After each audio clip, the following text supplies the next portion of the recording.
So all that remains now is for me to add this part, so the buckle part that we have with our magnetic fastener, onto our main strap.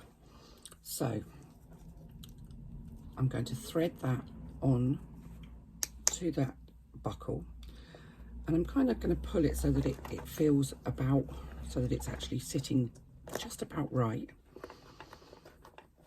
And I will admit that I've already done this, and I'm going to use that little prong on my buckle to kind of just push into this strap to mark where I need to make my holes, which I've already done because I did this without the video running without realising.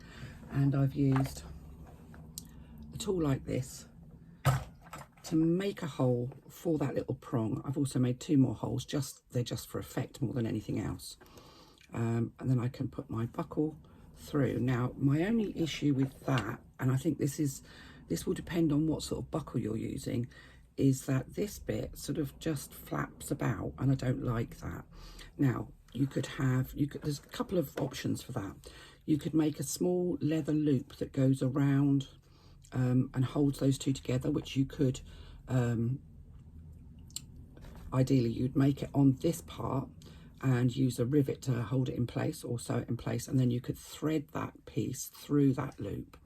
Or what I'm going to do is I'm actually just going to pop a couple of stitches either side, which will go on top of the stitches that I've already done, they won't show, especially given that I'm using a similar colour thread. So I'm just going to basically hold those 2 pieces together and do a couple of stitches on either side. Now you could, I guess, you could probably even just use a little bit of glue to hold those 2 pieces together. It just means that this second bit isn't flapping around in the wind. And I think that will depend on what sort of buckle you've used, because there are 2 different sorts of buckles.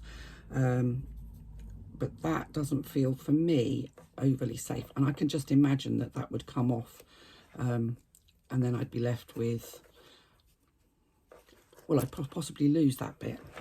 So just adding a couple of stitches would just secure that piece in place.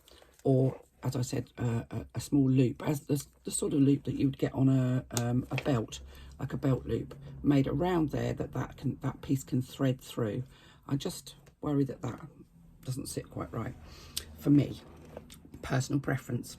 Now I've made my strap using webbing in exactly the same way as the pattern suggests, and I've threaded it through.